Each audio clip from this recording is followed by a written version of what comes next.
Hello students, मेरा नाम है संजय भंडारी और आप देख रहे हैं संजय सोशल स्टडी क्लास। आज का ये लेसन क्लास 9 में पढ़ने वाले विद्यार्थियों के लिए विशेष उपयोगी है और उनके लिए भी उपयोगी है जो भारत के आकार और स्थिति को ग्लोब में जानना और समझना चाहते हैं।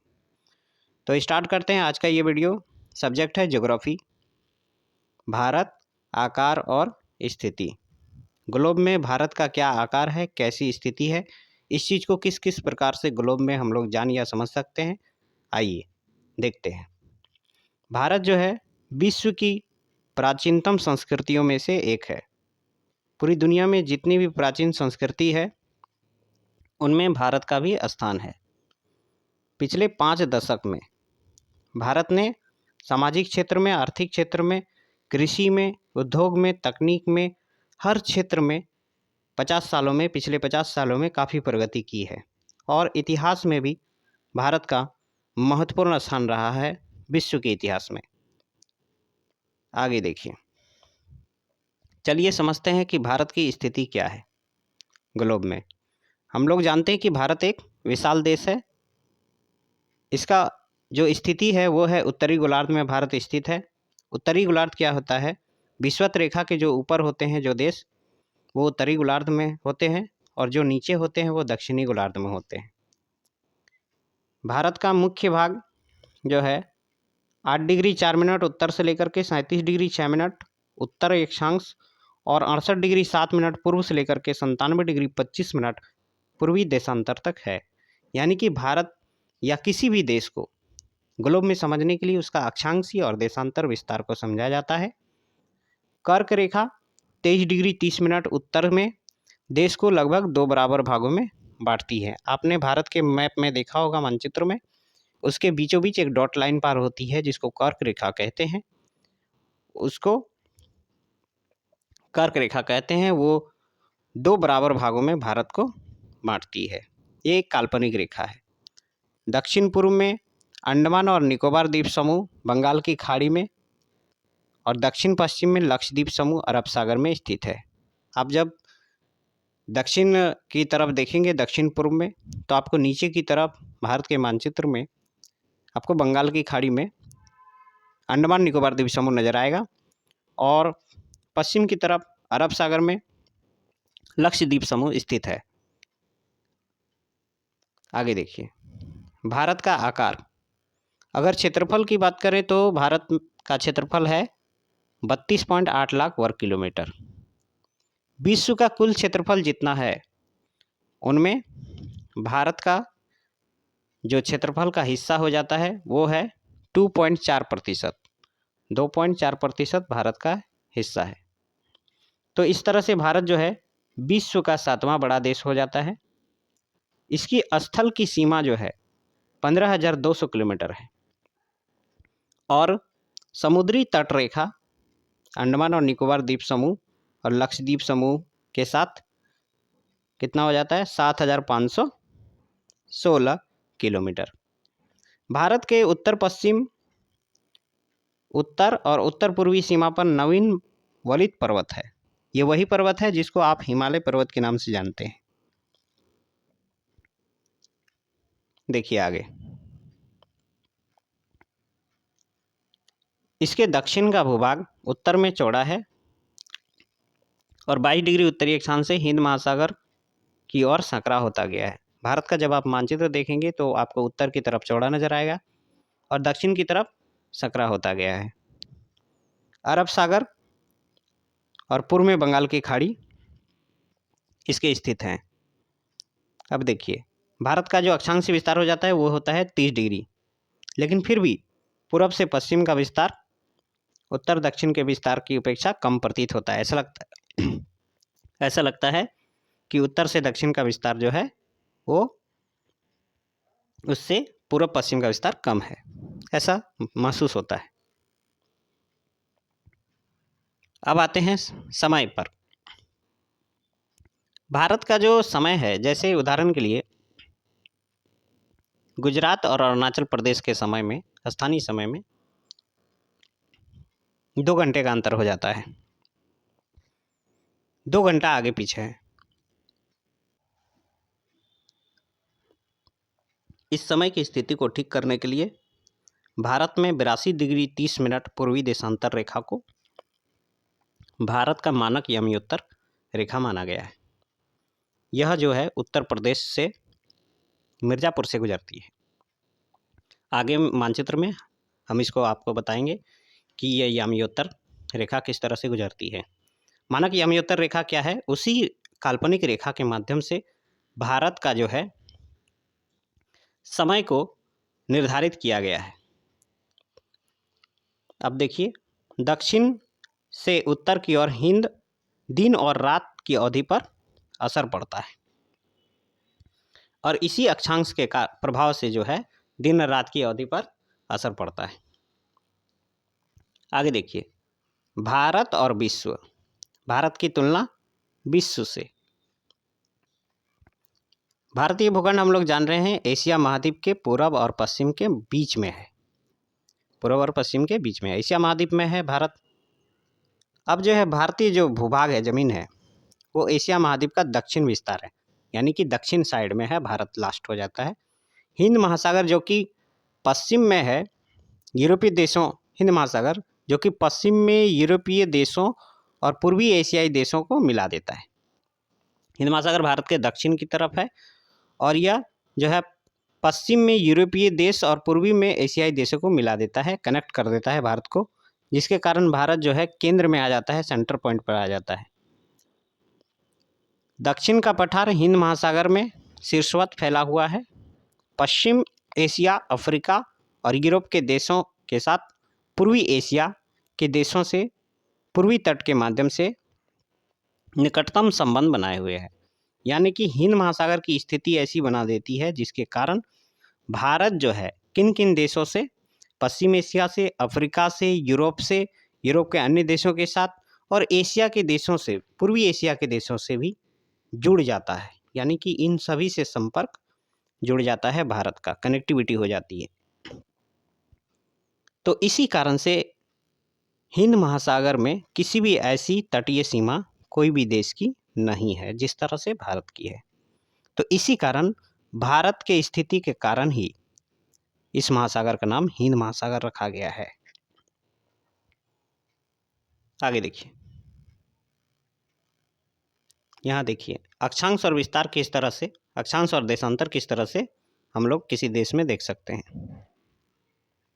ये जो लाइन इधर से बाएं से दाएं गई है, इन रेखाओं को कहते हैं अक्षांश रेखा, और जो ऊपर से नीचे है इनको कहते हैं देशांतर रेखा।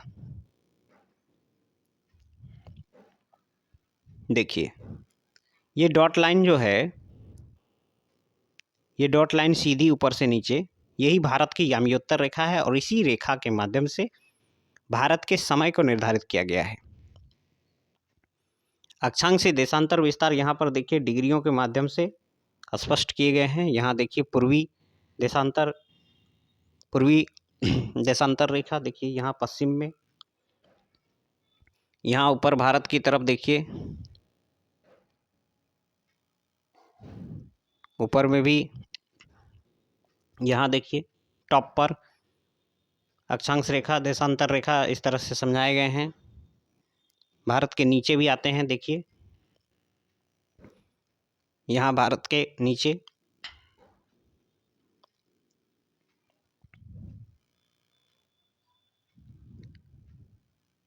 यहाँ देखिए लास्ट पोजीशन नीचे में। अब जानते हैं हम लोग के भारत का पूर्व से पश्चिम और उत्तर से दक्षिण का विस्तार।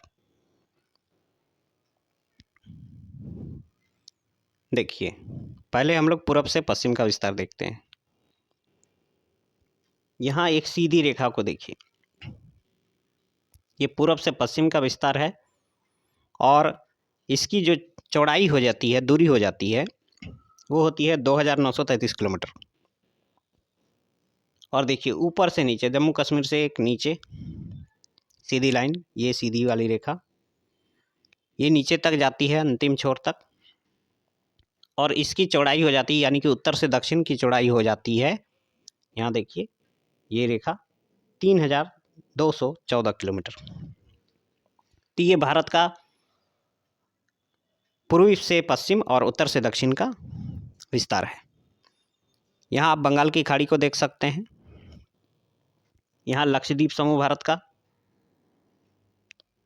और यहाँ पर अंडमान निकोबार, इधर देखिए, यहाँ पर अंडमान निकोबार द्वीप समूह। आगे बढ़ते हैं। यहाँ भारत की केंद्रीय स्थिति देखिए, यह विश्व के किस तरह से डॉट लाइन और ये सीधी रेखाएं जो हैं वो वायु मार्ग को दर्शाती है, और डॉट लाइन जो है समुद्री मार्ग को दर्शाती है। तो प्राचीन समय से ही भारत किस तरह से विश्व के देशों से जुड़ा रहा है। आज भी वायु मार्ग और समुद्री मार्ग के द्वारा भारत विश्व के अनेक देशों से कनेक्ट है। देखिए ये सारी रेखाएं, जो जाल रेखाओं का जाल देख रहे हैं आप, ये भारत का विश्व से संपर्क को दिखा रहा है। आगे बढ़ते हैं। भारत का विश्व से संपर्क काफ़ी पुराना है, लेकिन यह समुद्री जलमार्ग से पहले नहीं होता था।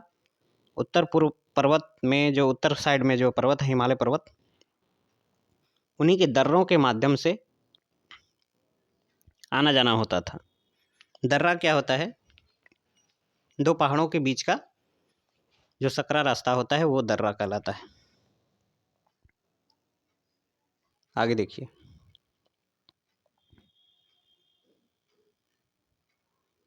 इन मार्गों से, इन रास्तों से भारत से बहुत कुछ विदेश गया, पूरी दुनिया में फैला, चाहे विचार हो या वस्तु हो, आदान प्रदान विदेशों से भी हुआ। पश्चिम मध्य और पूर्वी एशिया और दक्षिणी एशिया के पड़ोसी देशों के साथ भी भारत का अद्भुत संपर्क रहा है। भारत से जो चीज़ विदेश गए वो है उपनिषद के विचार, रामायण, पंचतंत्र की कहानियाँ, दशमलव प्रणाली, भारतीय अंक, ये सभी विदेश गए भारत से।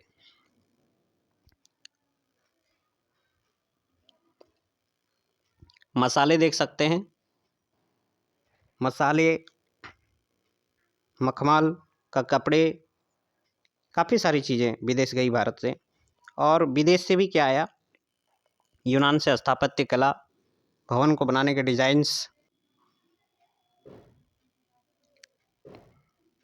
पूरे विश्व से भारत में भी वास्तुकला और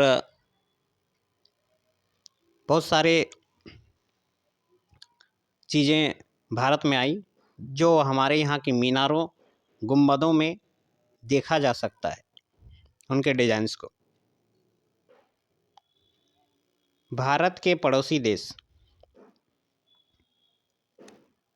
भारत का दक्षिण एशिया में एक महत्वपूर्ण स्थान है। दक्षिण एशिया में भारत का एक महत्वपूर्ण स्थान है। भारत में टोटल 28 राज्य हैं, 8 केंद्र शासित प्रदेश हैं।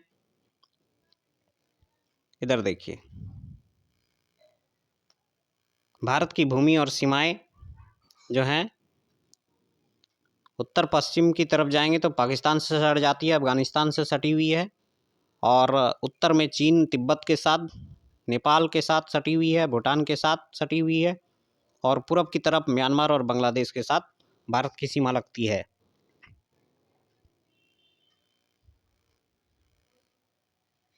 यहाँ आपको मैप में दिखाते हैं, ये देखिए, पाकिस्तान, अफगानिस्तान, चीन, तिब्बत, नेपाल, भूटान, बांग्लादेश, म्यांमार, ये भारत के पड़ोसी देशों की स्थिति है।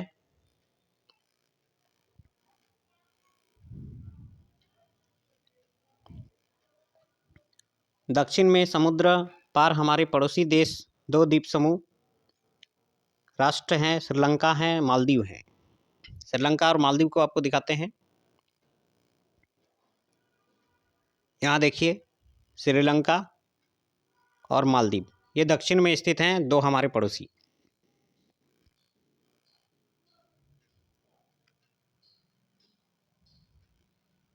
आगे देखिए, भारत और श्रीलंका के बीच में छोटा सा समुद्री रास्ता है, जिसको कहते हैं पाक जल संधि और मन्नार की खाड़ी। इस तरह से अपना पड़ोसी देश के साथ जो है भारत का भौगोलिक और ऐतिहासिक संबंध काफ़ी अच्छा रहा है। अगर आपके पास एटलस है तो आप इसको भी एटलस में देख सकते हैं बेहतर से। इसके साथ ही हमारा ये लेसन समाप्त होता है। आशा करते हैं कि आपको ये सब जानकारी अच्छी लगी होगी। आप इस जानकारी को दूसरों के साथ भी शेयर कर सकते हैं। Thank you very much.